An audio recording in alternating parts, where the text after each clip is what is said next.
Welcome, and thank you for joining us live at your table today.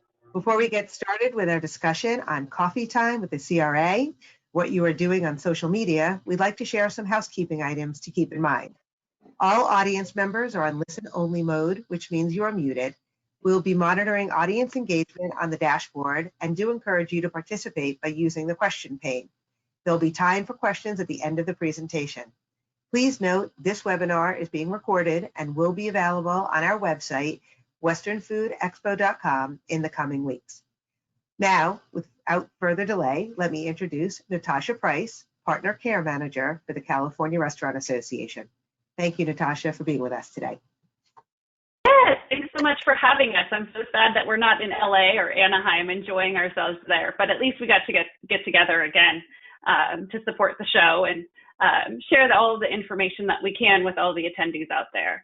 So I also want to welcome some of my colleagues from the CRA. I have Emily and Jessica. Emily is our social media guru, in-house guru.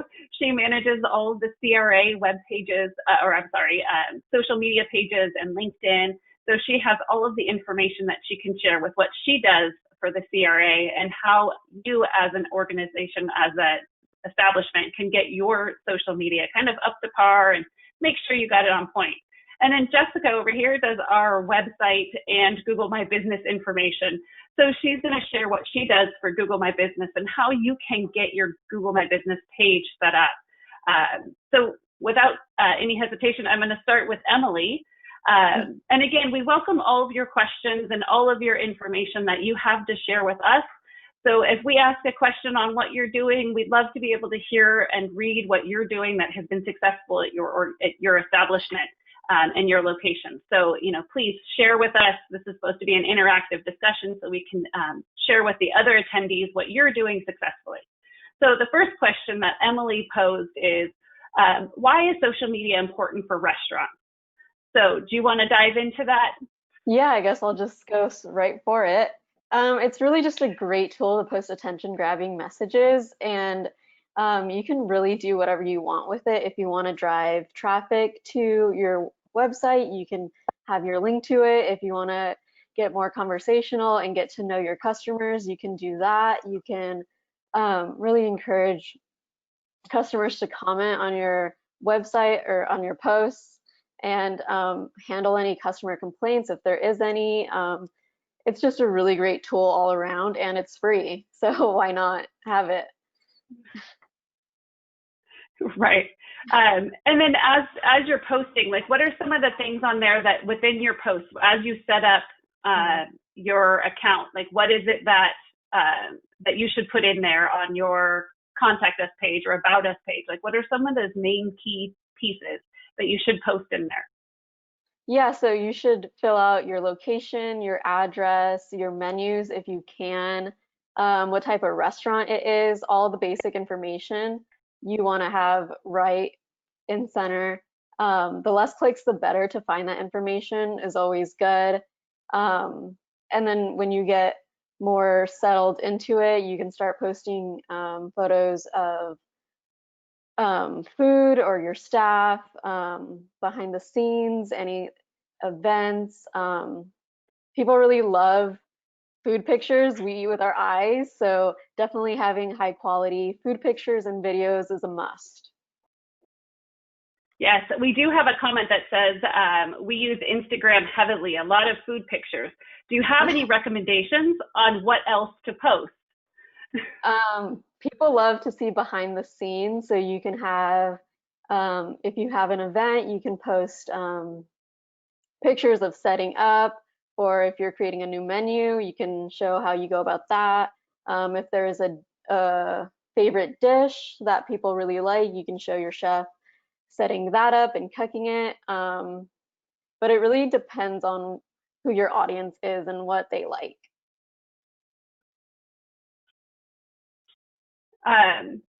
Yes.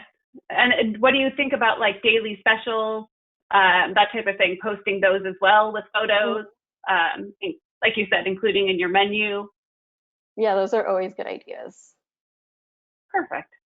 And then let's see if we have any other comments from the group. Let's see. it looks like I think we're okay there. So then how do you use it to find those potential customers? How do you manage that and make sure that you're getting those likes and subscribes and that type of stuff? There's two big tools for Instagram. One is geotagging. It allows you to add your address or your general location. And the other is hashtags. Hashtags are great because people who aren't subscribed to you or follow you can still see your content by using that hashtag, and they wouldn't have otherwise. So those two things are great, and it just lets people search and you will come up. Perfect. And then I'm going to hop over to Jessica. So we just talked about like what to put on Instagram and all your social media. What about Google My Business? So you can provide us a little introduction on Google My Business and what you need to include in there so people can Google your business. And that's it. Last year, Google estimated that more than 1 billion people use Google Maps and Google search. So what Google My Business does is it helps to tell Google, this is the information that I want to show. So your key data, like your hours, your location, photos of your food, menus. The more information you can provide to Google, the better they can then take their algorithm and say, oh, somebody is searching for restaurants near me, and your address shows up as a restaurant that would be near them per their geolocation. So it encompasses everything that you do from social media. And then the more you post on social media, it will bring back into Google Business. And as long as things are tagged properly and Google identifies those accounts are this together, they could show them within the Google My Business page. So it's being proactive on social media, being proactive on Google Business by providing the information, making sure, especially nowadays, that if you're doing dine-in or takeout or whatever it may be, online ordering, that you're providing those correct URLs and that your phone number is up to date. I can't tell you how many businesses I've called lately that their number has been outdated and they no longer accept. So making sure your phone number is correct or your web address is. So it's kind of making sure that everything's up to date and your branding is correct across all of your channels, from social media to Google My Business to your website, because those are your hub and your digital voice that you're connecting with customers and potential customers, and you want to make sure you give them easy access to what you want to do. And photos are wonderful, and making sure that they're tagged and that you can bring in the hashtags into your website. So if somebody Googles your business, they find you, looks at your website from your Google My Business page, they can then say, oh, I see that you are doing a hashtag event for a certain dish of yours. And then they can go to your social media and be like, oh, this is some other items they're providing, this is what they do, they can follow you, they can share, and that's how you grow your community and you grow your voice. And it's okay to ask your customers and say, hey, share this if you like it, tell us what you'd like to see, call out for what their favorite dishes are, and then highlight those.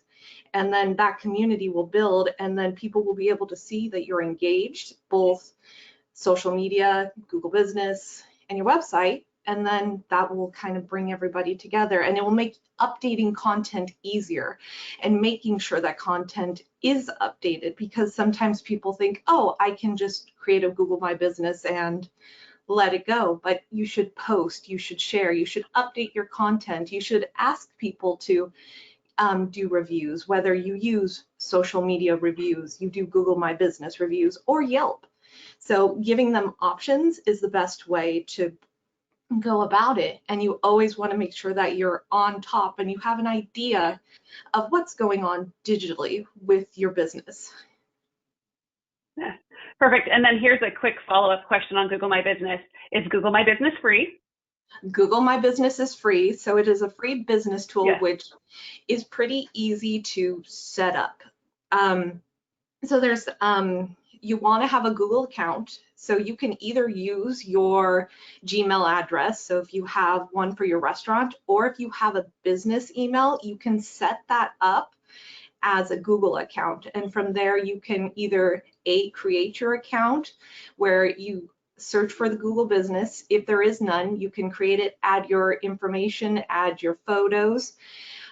In most instances, Google will ask you to verify a new business. So they'll either ask for a phone number or will send you a postcard that you'll have to put in digits for, and then it'll verify on Google My Business. If an account's already created and it's attached to the Google account, you'll be able to log in and make edits, but you'll want to make sure that it's verified because Google loves to verify information and make sure it's accurate.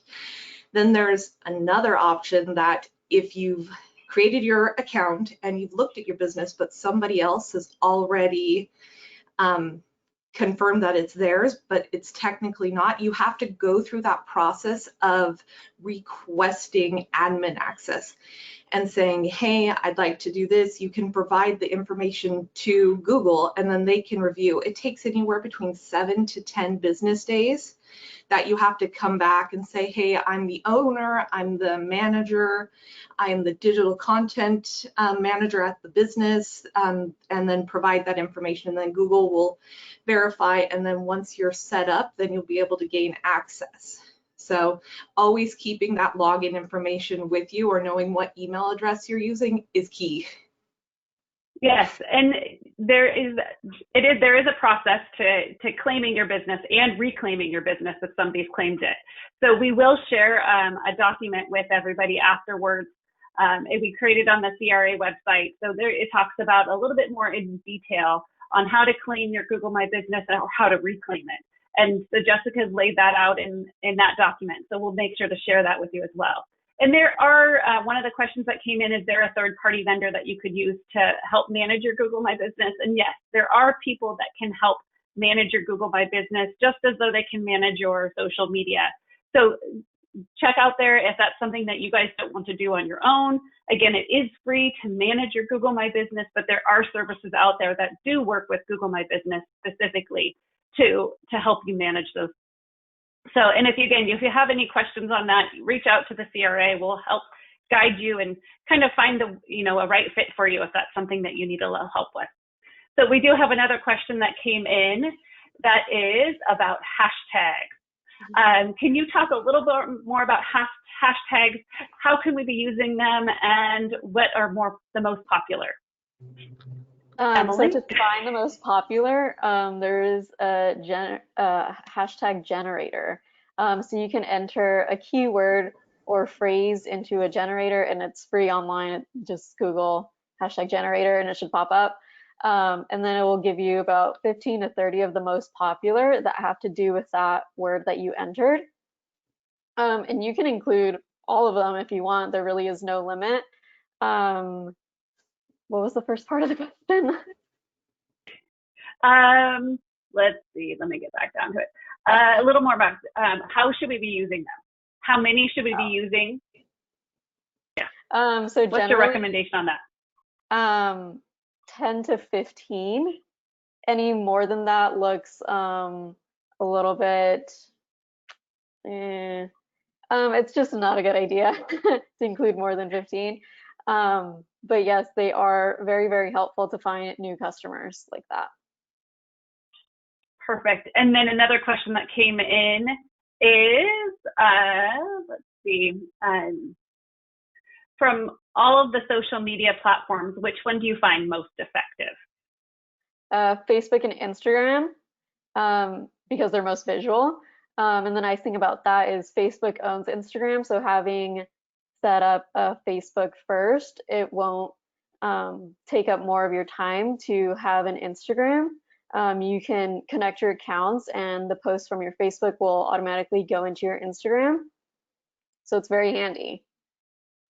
Yeah. And would you say between Facebook and Instagram, it's mostly demographics, age demographics that would separate the two? Yeah. Instagram is a little bit younger, where Facebook is a little bit older. Perfect. Let's see. That was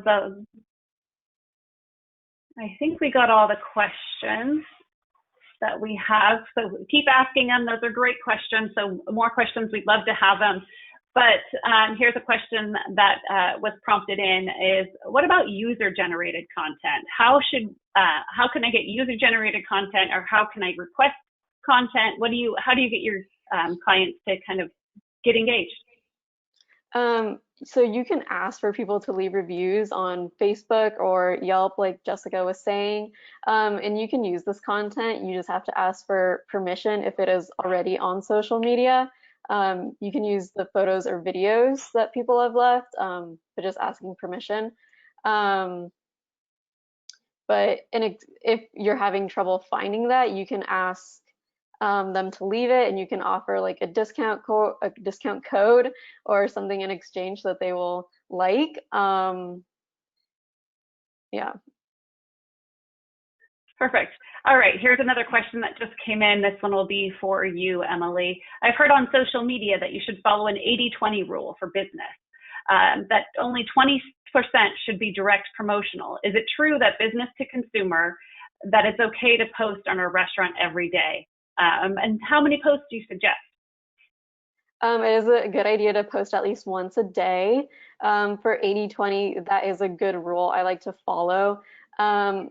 Too much promotional content can drive customers away, or your existing followers just won't engage as much.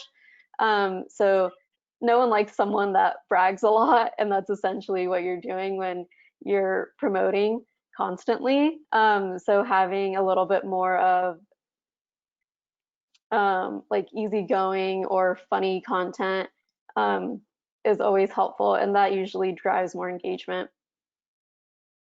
Do you have any suggested posts for that, more informal for our restaurants? Like what would some of those posts look like? Informal. So like your fun. Yeah. You can just be like lighthearted and conversational. You can still post pictures of your restaurant, just not like boasting about it, but just a lot of people like to do funny or food puns, just lighthearted content. Perfect. So you would have your menu of the day as one post of the day, and then maybe the next day would be something more just a fun cocktail on the beach. Exactly. Type of thing. Okay, gotcha. And then let's see, do we have any more questions coming in? Nope, no more questions. So let's just keep rolling along. Let's see. Is there any additional tips that you want to provide restaurants for their Facebook, Instagram, and what maybe some other platforms that you could suggest for them? I mean, for tips, you always want to have that information in your bio, or Facebook allows you or asks you questions to fill all that information in. And you always just want to have that information up at the top and easy to find. But just posting high quality pictures is a must. And if you're having trouble finding your audience or growing your following, Facebook ads or Instagram ads is always a good way to help that along. And it's relatively cheap. It's roughly $1 a day, but that's always helpful. Perfect. And what about video? Video is very popular, and it's not going anywhere. So you definitely want to get familiar with it. For video, you just want to make sure that, again, that it's good quality and it's stable, and you have someone recording, or you're not trying to multitask, because usually those videos don't come out good if you're trying to multitask, walk around, or fix food, whatever it is. Yeah. And then Jessica, maybe you be able to pipe in on this one. Wasn't there a staggering fact about the videos and how so many of them are watched without sound? What Yes. is that fact? I forget. I'm trying to remember, but it was, I think it was more than 60% of videos now are watched without sound, and that's due because people are watching videos at work or watching videos during transportation. So they're engaging with the visual aspect of the video. So if you have any verbiage during that time, making sure that closed captions are incorporated into that video, so somebody who may not be listening to it can at least read what's going on.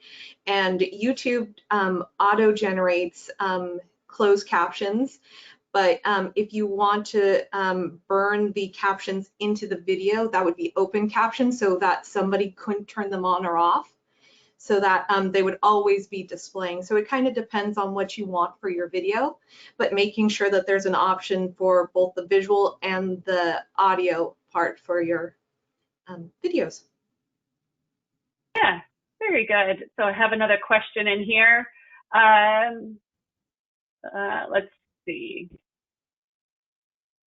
What about national food holidays? So on your social media posts, what are your feelings on those, Emily? So National Cheeseburger Day or Ice Cream Day, there's always those fun ones. Yeah, those are very fun, and those are always great ways to show what your restaurant has. We even do them at the CRA, so they're very fun. And again, you can be lighthearted with those, and you can be cheesy, food puns, anything really goes. Yeah, those ones are always fun to look at. And I think that goes back to your lighthearted kind of that 80-20 rule. Those are great ones to toss in there to make sure that you're keeping it light and keeping it interesting for people. So, all right, here's another one. What about TikTok? TikTok, yeah. If you don't already have a following on TikTok, or if you haven't started on TikTok, I would not suggest it. Just because by mid-September, they're either going to be banned from the US or they'll be taken over by Microsoft. And that's kind of unclear right now what's going to happen. So if you don't, I wouldn't worry about that. Not yet. So if you have a following, then you can kind of continue to engage that following. Would you suggest if you do have a following that you start pushing them over to some of your other channels? Yeah. That type of thing?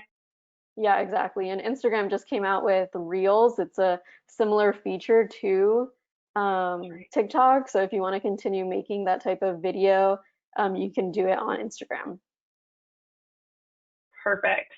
And then one other one, should a brand new concept do anything different for a social media style? Should a brand new concept do anything? So yeah, should a brand new concept do anything different social media style? So is there a way that you would suggest a new concept kind of come up with, hopefully I'm asking the question properly, is with a new, like what, how should they kind of display their social media? In a new style, is there anything different that they should do to stand out, that type of thing? I mean, it's really just going to come down to what you prefer, what type of aesthetics you prefer. I hope that's what you're asking, or I don't know. Yeah, they can, if they can provide a little bit more information on the question, that would be great. So we'll come back to that one. Here's another follow-up. When you talk about the 80% of other things, what kind of subjects should we post that are relevant? Again, we talked about like the National Cheeseburger Day. What else? What are some of the other ideas that you would have for that informal, lighthearted content? You can post pictures of your staff, giving them a shout out, or dishes. You know, you can still post things about your restaurant. It's just lighthearted and conversational, and not pushing a new promotion. So it's really anything that has to do with your restaurant. Perfect, perfect. I wanted to hop over to Jessica on Google My Business, because there's a couple things that you mentioned that are probably good key takeaways. Number one, yes, during COVID times, update your hours, correct? Yes. And then some of the other things in there, which I know you've done on the CRA page, is the questions and answers. So is your menu available online? Make sure you answer those questions and answers And then what are some of those Q&As that you would suggest, a quick list of some of the top Q&As that a restaurant might want to include on their Google My Business page? So some of the top ones would be, do you offer takeout? What is the best way to get in contact with you? Do you have specials? Do you do deals? Where can I find your business address? Because some people look down at the Q&As and don't always look at the address information, but providing like informational, like your business address, what are your hours? It's just reiterating some of those basic topics too. Depending on if you're in a small community, you could do something a little funny like, hey, I'm in between A and B, check us out. And you could also do a post too that includes a photo of your business with a little note about it, and then encompass that back to the Q&A. So it's just making sure that you have some questions that customers would be looking for. So somebody who's new, somebody who's been a loyal customer for years. So kind of thinking about what they would be looking for. And Google My Business has where you can submit those questions and then answer them. So it kind of fills them out so that somebody who is just looking for information can say, oh, I see there's questions and answers. I can review them. And then if it doesn't cover what I need, then I can ask you through Google My Business. Something you'll want to make sure you have incorporated is that you either have the email address connected or you have the Google My Business app to make sure you're notified when those questions come in.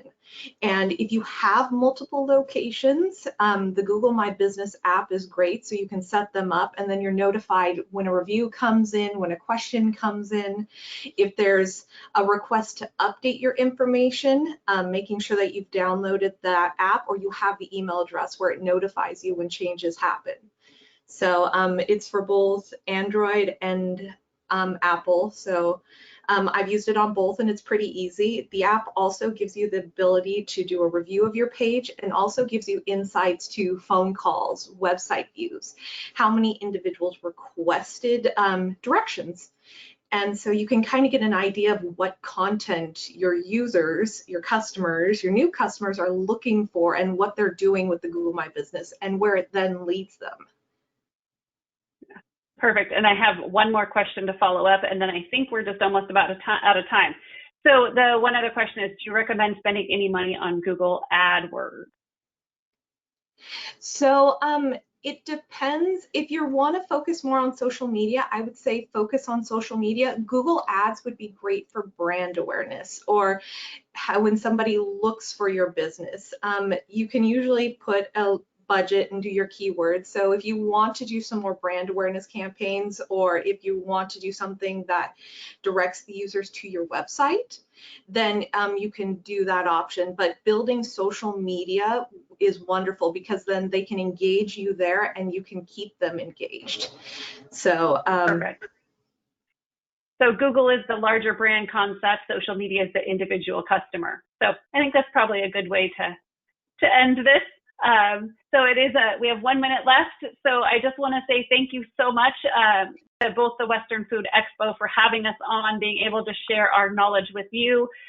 Below is the website that we've created on the CalRest website. Again, we'll send the link out in the follow-up email so you can have access to this. What the webpage does talk about is it has some of the tips that Emily has come up with, the social media, and Jessica's come up with the Google My Business. It also has some of our previous episodes of our Marketing in a Minute emails. And those are some quick tips and tricks on your social media and marketing platforms that you can use. So that's all listed on the website, and that will be going out to all of you. So I'm going to toss it back over to Amy. And again, thank you so much for joining us. Terrific. Thank you so much, Natasha, Emily, and Jessica, for your terrific presentation. We appreciate you sharing your expertise with our audience and your support of the Western Food Service and Hospitality Expo. Sorry, we can't all be together live in Anaheim. We thank you next year. Yeah, next year, that's right. We thank you to our audience for joining us today and invite everybody to visit the Western Food expo.com/live at your table to register for other sessions that will be running throughout the day, all day today and tomorrow. And with that, we thank you again for joining us. All right. Thanks again.